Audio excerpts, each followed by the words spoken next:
Les juro que nunca, jamás imaginé que alguna vez A, me leería un libro escrito por John Bolton, B, lo confesaría en público y C, le dedicaría un video a su contenido. Pero resulta que para quien le apasione la geopolítica y las relaciones entre Estados Unidos y América Latina, como yo, y apuesto que ustedes también, la tentación es grande. Si la política exterior estadounidense se basa en la estrategia de la zanahoria y el garrote, Bolton es más partidario de una versión ligeramente modificada, la del garrote y el garrote. Es probable que no haya pasado por la Casa Blanca nadie con más apego por buscar cambios de régimen en otros países que él. Y no es que pasó pocas veces por ahí, ¿eh?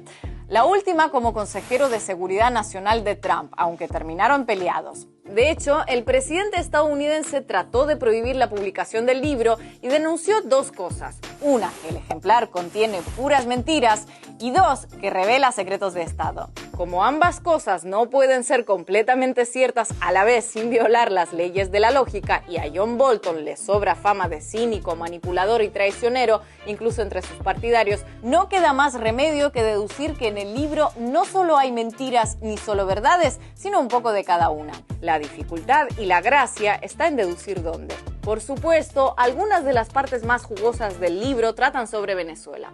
Según Bolton, desde el inicio Trump se mostró indeciso respecto a Juan Guaidó y sus posibilidades de éxito. Vaya, qué perspicaz, ¿cómo se daría cuenta? El presidente comparó al diputado venezolano con Beto O'Rourke, un político estadounidense del Partido Demócrata, por su aspecto físico aniñado, según las propias palabras de Trump, quien además tildó a Guaidó de débil. Y no es que las dudas de Trump respecto a Guaidó tardaran mucho en despertar. Al contrario, a las pocas horas de la autojuramentación, Trump le dijo a Bolton: no me gusta donde estamos. Entiéndase bien, a las pocas horas. Eso es lo que yo llamo un comienzo prometedor. Y vaya si le quedaban decepciones por delante, además. Un mes después apenas, el presidente confesó a Bolton que Guaidó no tiene lo que hay que tener. Frase que da lugar a múltiples interpretaciones sobre las cuales no vamos a elucubrar aquí, pero que muy elogiosa no parece. Seguramente con el ánimo perverso de avivar esas dudas, en una llamada con el presidente ruso para analizar la situación en Venezuela, Putin habría comparado a Guaidó con Hillary Clinton. ¡Ouch! ¡Qué golpe bajo para Trump! Estos rusos siempre recurriendo a la manipulación emocional.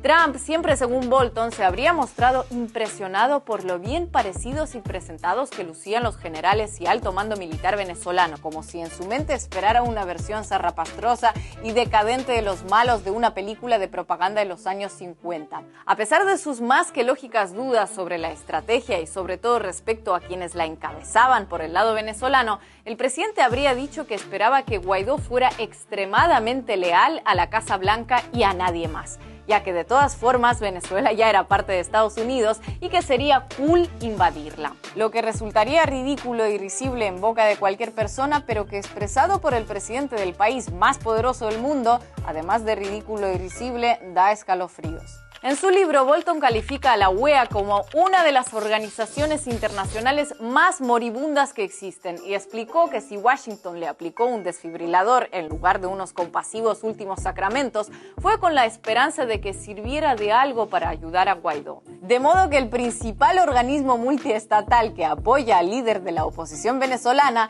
es, según sus propios valedores, una especie de zombi tambaleante que deambula gimiendo por el cementerio de la geopolítica. Lo que explica muchas cosas, a decir verdad.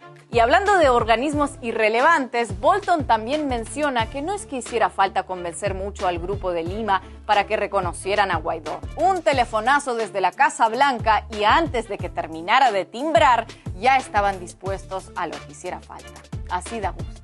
Pero los comentarios más destacados del libro sobre la situación en Venezuela son relativos al intento de ingreso de supuesta ayuda humanitaria al país desde Colombia en febrero de 2019. Y en el fondo dicen bastante más de Bogotá que de Caracas. Bolton afirma que siempre tuvo dudas sobre la operación que Guaidó anunció eufóricamente que sí o sí sería exitosa. Tampoco apoyó que el por entonces flamante autoproclamado saliera de Venezuela para acudir al concierto en Cúcuta, no tanto porque temiera que se tomara fotos con narcotraficantes y paramilitares colombianos en el camino, tal y como efectivamente ocurrió, sino porque dejaría una sensación de desazón y abandono entre sus partidarios en el país. Las dudas de Bolton lógicamente aumentaron después de que el fracaso de la operación para ingresar al país fuera descrito como una victoria para Guaidó entre quienes la organizaron, el gobierno colombiano entre ellos. Sin duda, ese optimismo y su lejanía a la realidad de los hechos lo pusieron a dudar de la estabilidad mental de sus aliados. Y la cosa se pone especialmente preocupante cuando es John Bolton quien duda de la salud mental de los demás y no al revés. El ex asesor también comenta el incidente sobre la famosa anotación de enviar 5.000 tropas a Colombia, afirmando que fue algo que le solicitó Trump y él solo apuntó para averiguar su viabilidad. Según Bolton, unas semanas después, el por entonces canciller colombiano Carlos Holmes Trujillo le regaló un paquete de ese mismo tipo de libretas para que no se le acabaran. Tan humorista el canciller, bromeando sobre el envío de tropas extranjeras a su propio país para intervenir en una nación vecina y crear un potencial enfrentamiento armado regional con miles de muertos, compatriotas suyos entre ellos, para llorar de la risa. Por cierto, tal vez como premio a su fino sentido del humor respecto a asuntos militares, Iván Duque lo pasó al Ministerio de Defensa pocos meses después. Y para cerrar el capítulo Colombia, fiel a sí mismo, Bolton se lamentó de que cuando se diseñó la operación, ni Colombia ni el equipo de Guaidó tuvieron un plan B. Nota, en la mente de John Bolton, plan B suele significar plan bélico. En particular, deploró las pocas ganas y preparación de los militares colombianos para entrar en un conflicto convencional después de décadas de guerra interna.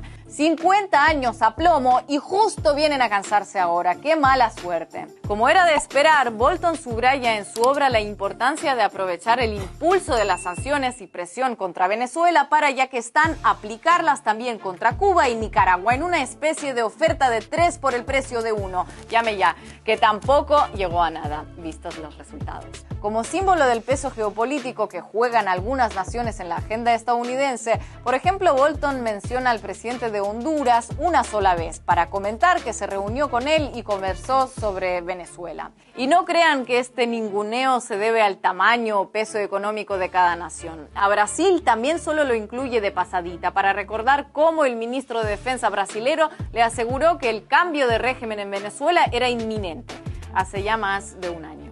La moraleja que extraigo de esta lectura es que mucho más allá de si las afirmaciones que contiene sean todas estrictamente ciertas o todas estrictamente falsas, lo auténticamente fundamental, independientemente de sus probables verdades, probables medias verdades y probables mentiras, es que este libro resume a la perfección las miserias de la política exterior estadounidense.